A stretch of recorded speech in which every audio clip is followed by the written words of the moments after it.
Fala, meu povo, muito bem-vindos ao Dicas. Vamos falar agora de operações trigonométricas. E especificamente nesse vídeo, a gente vai falar de igualdade, produto e divisão na forma trigonométrica, dando continuidade ao nosso assunto de números complexos. Se liga só, a gente vai aproveitar e falar de rotação de vetores também, sempre bom. Quando a gente está na forma trigonométrica, entenda, eu não vou ficar olhando para A mais BI. Eu vou olhar para o meu número na forma R cis de θ, tranquilo? Então, uma igualdade, algo da forma R cis de θ igual a R' cis de θ', é tipo a forma algébrica, que tu pega real com real, imaginário com imaginário. Só que aqui tem um detalhe. Lembra que a gente está na forma trigonométrica. A gente vai pegar módulo com módulo, os módulos têm que ser iguais, é claro, e os argumentos, eles não têm que ser iguais não, hein? Eles têm que ser côngruos. Quando a gente fala de congruência, tem a presença daquele 2π, né? Isso é bem clássico na trigonometria. Ou seja, eu não preciso ter o θ e o θ' iguais a 30 graus, por exemplo. Eu posso ter o θ como 30 graus e o θ' pode ser 390, pode ser 750, pode ser menos 330. Todos eles vão cair exatamente no mesmo lugar. Vai me gerar exatamente o mesmo complexo. Claro que normalmente a gente trabalha somente na primeira volta, de 0 a 2π. Então seria 30 e 30. Mas vocês vão ver, quando a gente falar das fórmulas de De Moivre, que é potenciação e radiciação na prática, isso já vai ser no próximo vídeo, se não me engano. Não, daqui a 2 vídeos, 2 aulas, né? A gente vai ver que é importante sim a presença do 2π, senão a gente perde informação. Beleza? Então, os argumentos têm que ter o 2π somando no segundo argumento. Isso aqui me garante a igualdade de dois complexos. Beleza. Como é que vai ser o produto? Cara, tudo que eu faço no complexo, eu vou fazer igual nos módulos, especificamente nos módulos. Onde vai ter propriedade é no argumento. O argumento tem umas propriedades maneiríssimas, o que faz valer a pena a gente trabalhar com a forma trigonométrica com tanta frequência. Vai ser o seguinte, se eu faço um z vezes w, né, a gente está fazendo um produto entre os complexos. É o r cis de θ vezes, vamos botar, sei lá, r' cis de θ' mesmo. Ok? Como é que vai ser? Tudo que eu faço com os complexos, eu faço igual com os módulos. Então fica r vezes r'. São dois números multiplicando. A propriedade interessante, ela surge aqui.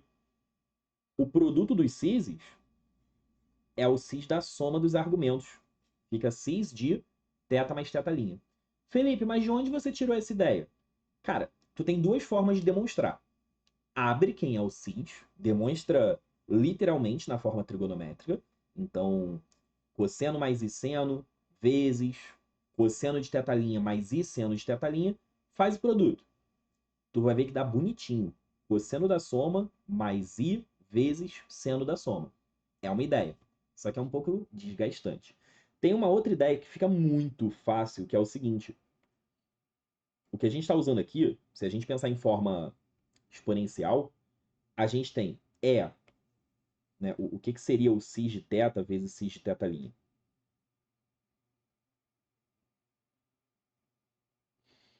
Seria o E elevado a iθ vezes o E elevado a iθ'. Olha a diferença, como é que fica mais fácil. Produto de mesma base, tu repete a base, soma os expoentes. Espertamente já vou botar o i em evidência.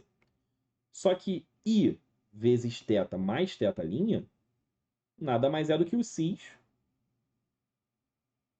de θ mais θ'. Pronto, já está demonstrado. Em vez de você fazer uma trigonometria dando mó voltão, fica muito mais fácil de lembrar da propriedade quando você vê que tem relação com um produto de potência de mesma base. E na divisão não vai ser muito diferente não, ó.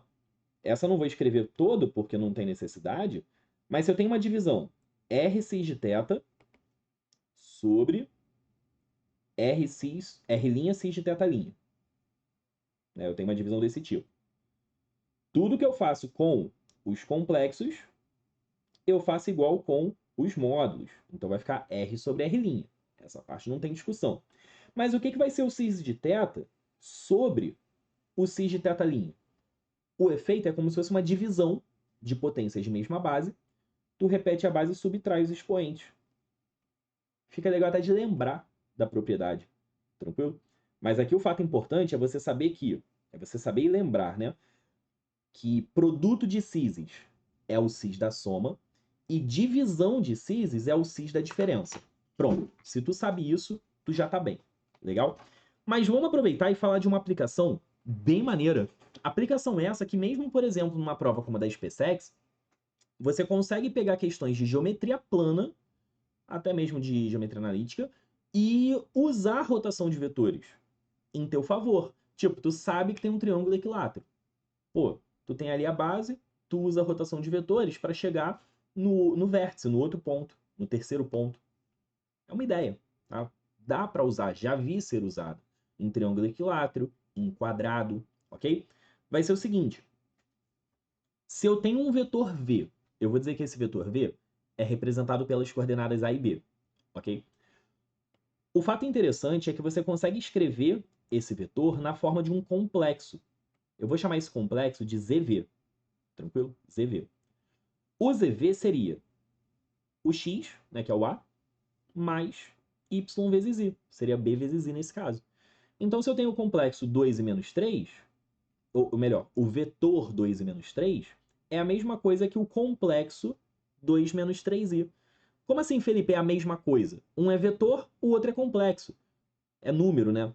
Gente, mas eu não falei desde o primeiro vídeo que existe uma relação muito clara entre o plano cartesiano e o plano de Argand-Gauss? Consequentemente, entre os vetores e as suas representações e os complexos e as suas respectivas representações, existe uma analogia muito forte, uma relação muito direta. Então, sim, eu posso olhar para um vetor e escrever na forma de um complexo, porque eles são análogos. Eu não estou falando que eles são iguais. Vetor é vetor, é uma seta, complexo é complexo, é um número. Mas eles funcionam de maneira análoga, isso não vai deixar de ser verdade. Tranquilo? Aí digamos que a gente queira pegar esse vetor e, sem mudar seu módulo, se eu quiser mudar o módulo, é outro rolê, mas nada bizarro. Sem mudar o módulo, eu quero girá-lo de alfa radianos, ou alfa graus, que seja. Eu quero girá-lo de um ângulo alfa. Vou colocar para cá, ó. Fiz o giro.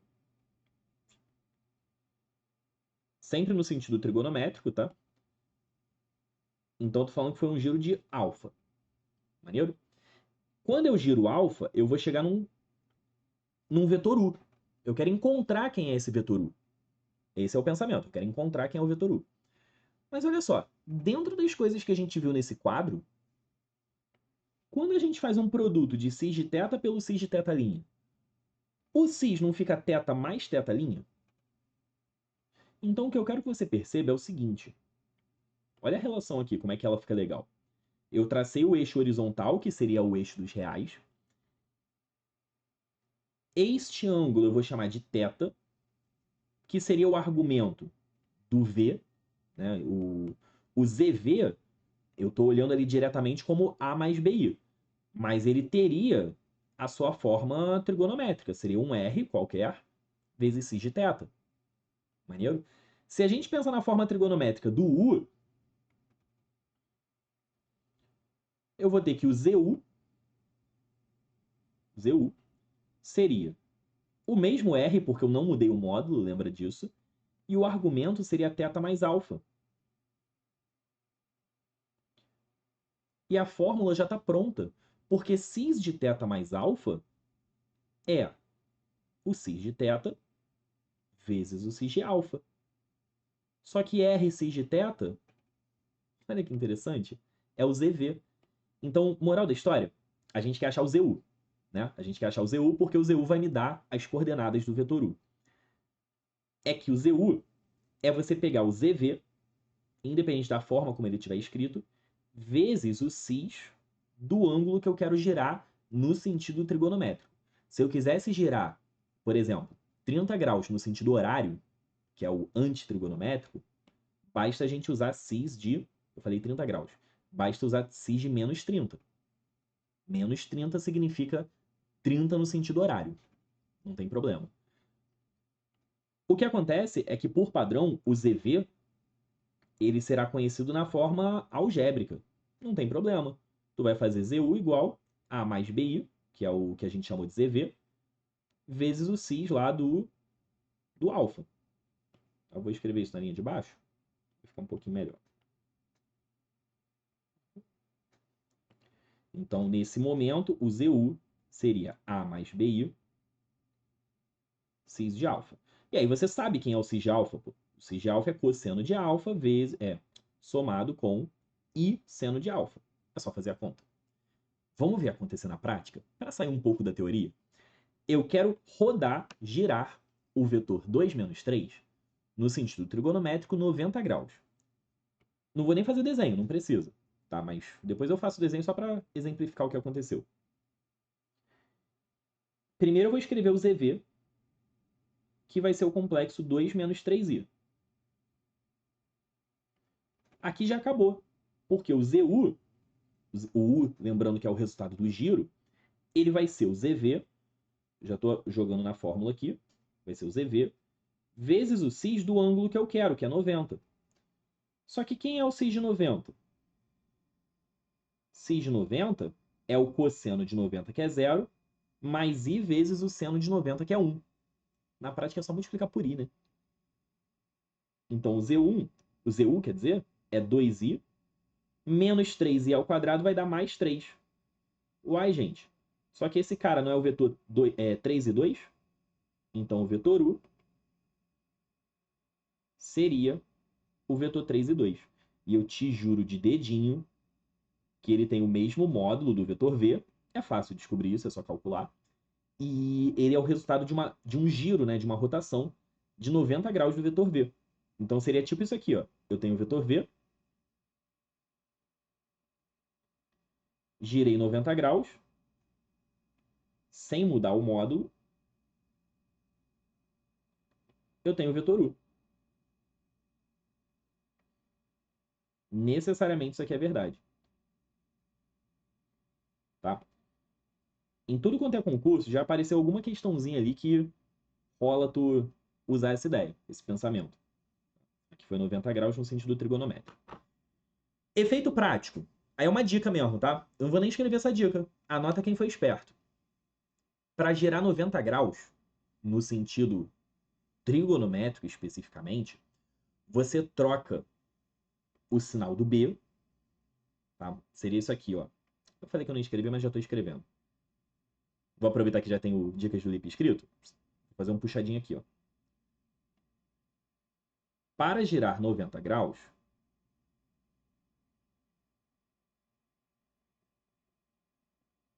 sempre no sentido trigonométrico,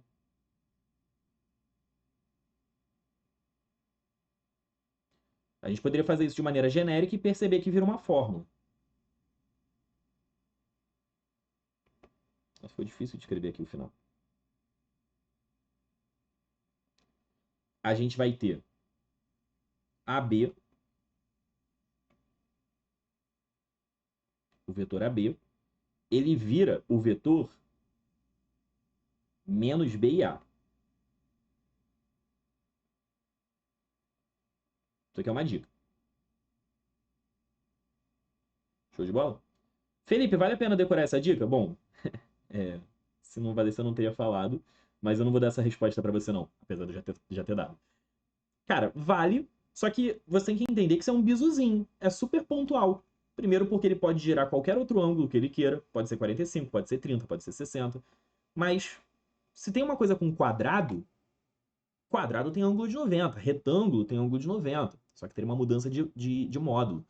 Então, pode ser interessante sim você ter no bolso, que girar 90 no sentido trigonométrico, tu troca o AB por menos B e A. Felipe, e se fosse 90 no sentido horário? B menos A. O AB vira B menos A. Essa eu não vou escrever. Anota quem foi esperto realmente. Tá bom? Sentido horário, B menos A. Mas, como eu falei, é bem pontual. Se for qualquer outro ângulo, você tem que usar a teoria. A teoria é essa daqui. Fechamos? Fechamos. No próximo vídeo, então, eu vou dar uma dica sobre um tipo de expressão que é clássica na forma trigonométrica e o que a gente pode fazer a respeito. Maneiro? Bora pro próximo vídeo. Valeu!